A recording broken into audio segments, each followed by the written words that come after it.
Good morning my lovely children. मेरे प्यारे बंधुओं, आज जो हम लोगों का बायोलॉजी का क्लास है बहुत ही इम्पोर्टेंट चैप्टर है और ये VVI है और ये इस साल के लिए बहुत ही इम्पोर्टेंट होने वाला है। तो भाई इसमें आज जो हम लोग चर्चा करने जा रहे हैं वह है रिप्रोडक्टिव सिस्टम इन ह्यूमन, मानव का प्रजनन तंत्र। तो जैसा कि हम लोग जानते हैं मनुष्य यूनिसेक्सुअल एनिमल है। मनुष्य क्या है? यूनिसेक्सुअल प्राणी है, मतलब एक लिंगी प्राणी है। क्या है? एक लिंगी प्राणी है, अर्थात जनन अंग इसका जो है वह मेल का अलग होता है और फीमेल का अलग होता है। इसीलिए इसको कहा गया है ये यूनिसेक्सुअल।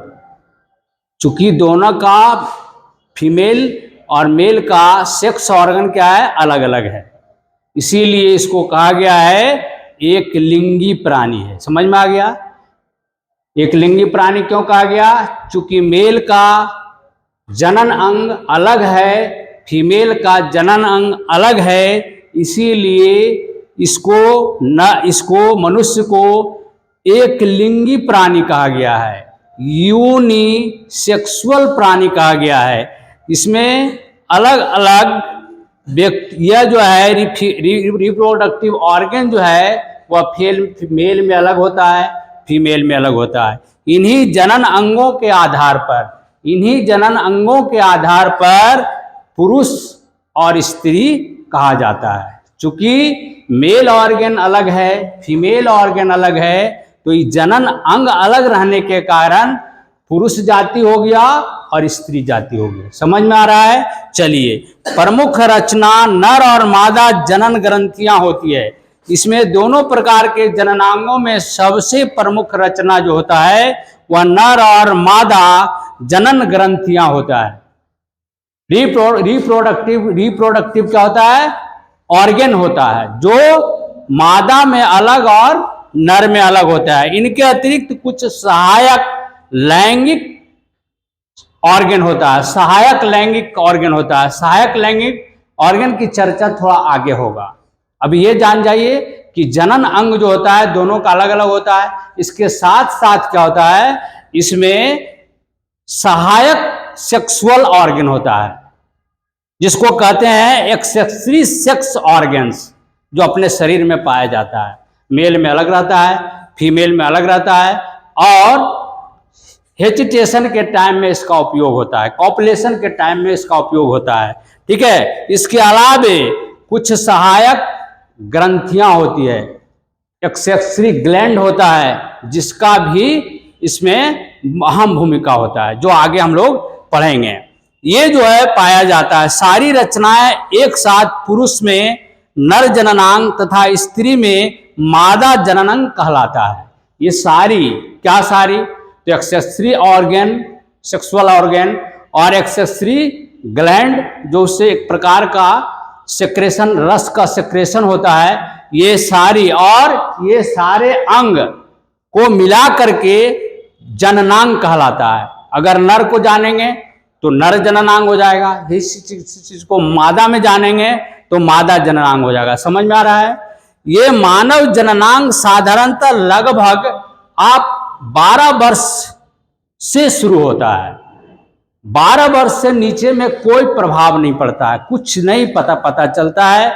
वो लड़का लड़की अगर एक साथ बैठता है 5वां 6ठा में तो कुछ उसको अननोन रहता है। ये जो एक्टिव होता है वह उम्र कितना होता है? 12 साल। 12 साल जब होता है, मेल और फीमेल अर्थात बालक और बालिका जब 12 साल का होता है, तब उसके शरीर में कुछ परिवर्तन होता है। जननांग में उसमें कुछ पता है ना कि एक्सेसरी ग्लैंड होता है, जिसको कहते हैं क्या? एक्सेसरी ग्लैंड का मतलब होता है सहायक ग्रंथियां, और कुछ एक्सेसरी ऑर्गन होता है, जैसे मूछ दाढ़ी का आना एक्सेसरी ऑर्गन है, छाती का बढ़ना एक्सेसरी ऑर्गन है। समझ रहा है? आंख में बाल आना एक्सेसरी ऑर्गन है। समझ में आ रहे हो?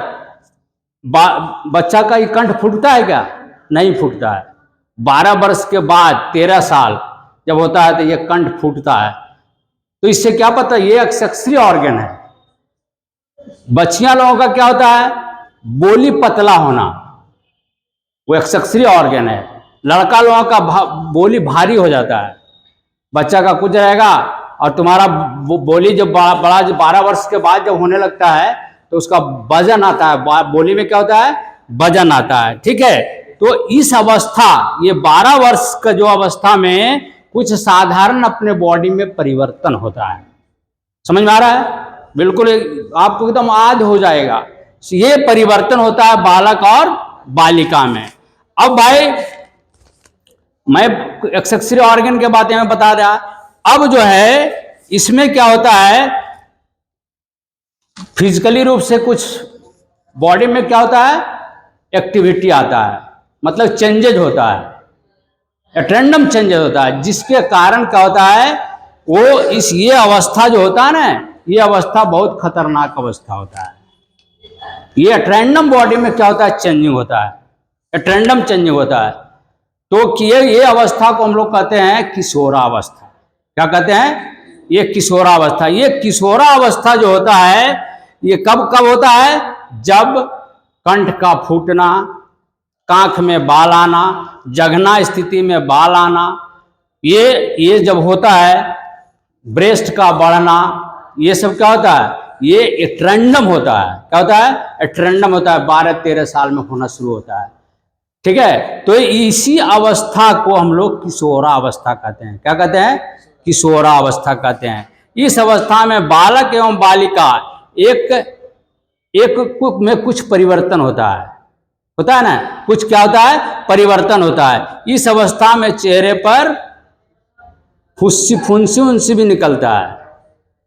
फुंसी उनसी निकलना शुरू होता है। स्त्री के शरीर में अचूल कुछ परिवर्तन होता है, पुरुष के शरीर में कुछ परिवर्तन होता है। तथा ये बच्चियां लोगों में क्या होता है? मेंस्ट्रुएशन आना शुरू होता है। तो यही अवस्था होता है। इस अवस्था को हम लोग कहते हैं किशोरावस्था। अब जानेंगे हम structure of male reproductive system. Structure of male reproductive system में क्या जानेंगे भाई? तो इसमें जो है कुछ खास अंग जो होता है उसके विषय में हम लोग को पढ़ना है। अब आपको क्वेश्चन आएगा कि रिप्रोडक्टिव सिस्टम से सचित्र वर्णन करें, ऐसा रहेगा। सचित्र वर्णन करें, 6 नंबर का क्वेश्चन रहेगा। तो उसमें आपको क्या करना है? मेल अगर पूछेगा तो इसको फिगर बना देना है। ठीक है, और इसके बारे में जिसमें जो भाग लेने वाला अंग है उसके बारे में आपको लिखना है। ठीक है, तो भाई ये तो मैंने बता दिया कि ये अवस्था कब से शुरू होता है। तो 12 वर्ष से शुरू होता है। क्योंकि हॉट कंट्री हमारा है, हमारा कंट्री क्या है? हॉट कंट्री है। तो हमारा कंट्री में क्या होता है? हॉट कंट्री रहने के कारण 12 वर्ष से शुरू हो जाता है। लेकिन यही ठंडे प्रदेश में जाओगे तो ये उम्र बढ़ा रहता है। जैसे चले जाओ ठंडा प्रदेश क्या है, कश्मीर चले जाओ तो वहाँ क्या है, ये कुछ देरी से होता है शुरू। मतलब यहाँ 12 वर्ष से हो रहा है तो हो सकता है 16 वर्ष से हो जाए, इस टाइप से रहता है। ठंडा प्रदेश में ये अवस्था जो है देर से आता है। तो भाई नर जननांग मेल रिप्रोडक्टिव सिस्टम में दो टेस्टिस होता है, एक इधर रहता है एक इधर रहता है। ये इसको क्या कहते हैं? टेस्टिस कहते हैं। तो 2 टेस्टिस होता है। तो टेस्टिस की बात करेंगे। उसके बाद अधिवृषण होता है। क्या रहता है? एपिडायमेसिस होता है। एपिडायमेसिस होता है। उसके बाद क्या होता है? भास डिफरेंशिया होता है। उसके बाद क्या कहता है? इजिकुलेटरी डक्ट होता है, जिसकी चर्चा हम आगे करेंगे। इजिकुलेटरी डक्ट होता है। और क्या रहता है? यूरेथ्रा रहता है। ये क्या है? यूरेथ्रा है। इससे पेशाब क्या होता है? बाहर आता है। इसकी चर्चा हम लोग बाद में करेंगे। यूरेथ्रा के बारे में पढ़ना है। उसके बाद क्या पढ़ना है भाई? तो प्रोस्टेट ग्लैंड होता है। एक प्रोस्टेट ग्लैंड की बात हम लोग करेंगे, जिसमें प्रोस्टेट ग्लैंड जब बढ़ जाता है तो पेशाब रुक के आना रहता है, और एक प्रकार का ये बीमारी है। ठीक है, ये इसकी भी चर्चा हम लोग बाद में करेंगे। और उसके बाद कॉपर्स ग्लैंड होता है। उसके बाद इसमें क्या भाग लेता है? कॉपर्स ग्लैंड भाग लेता है। उसके बाद क्या रहा है? पेनिस का काम होता है। ये पेनिस, तो ये इतने अंग के बारे में हम लोग कंप्लीट जब अध्ययन कर लेंगे तो हमारा ह्यूमन रिप्रोडक्टिव सिस्टम हमारा समाप्त होएगा। तो भाई आज हम लोग इतने जानेंगे कि हम लोगों को आज जो हम लोग पढ़ रहे हैं वह मेल रिप्रोडक्टिव सिस्टम का ऑर्गन कितने हैं, इसके विषय में हम लोग चर्चा किए, और इसका फिजिकली रूप से हमको कैरेक्टर हमको क्या मालूम हुआ कि ये कब से शुरू होता है, तो इसकी जानकारी लिया। अगला क्लास जो होगा हम इसके ऑर्गन के विषय में जानेंगे, इसका क्या काम है और इसका अपने शरीर में इसका क्या उपयोग है, इसकी महत्व को जानेंगे, हानि को जानेंगे। इस आज का क्लास इतने आज पढ़ाएंगे। अगला क्लास जो हमारा होगा इससे ऑर्गन्स के विषय में चर्चा करेंगे। तब तक के लिए आपसे इजाज़त चाहते हैं। फिर अगला क्लास हम लोग मेल रिप्रोडक्टिव सिस्टम का विस्तार रूप से ऑर्गन्स की चर्चा करेंगे। इसके बाद 2 क्लास आपका फीमेल रिप्रोडक्टिव सिस्टम पढ़ाने में लगेगा, तब आपका ये चैप्टर खत्म हो जाएगा। That's all. जो भी हमारा वीडियो आप लोग देख रहे हैं, आप लोग सभी भाई बहनों से मेरा निवेदन है कि हमारा वीडियो आपको अच्छा लगता है तो कृपया कर मेरा चैनल को सब्सक्राइब करेंगे, लाइक करेंगे, कमेंट लिखेंगे, हम ज़्यादा से ज़्यादा शेयर करेंगे। जय हिंद, जय भारत।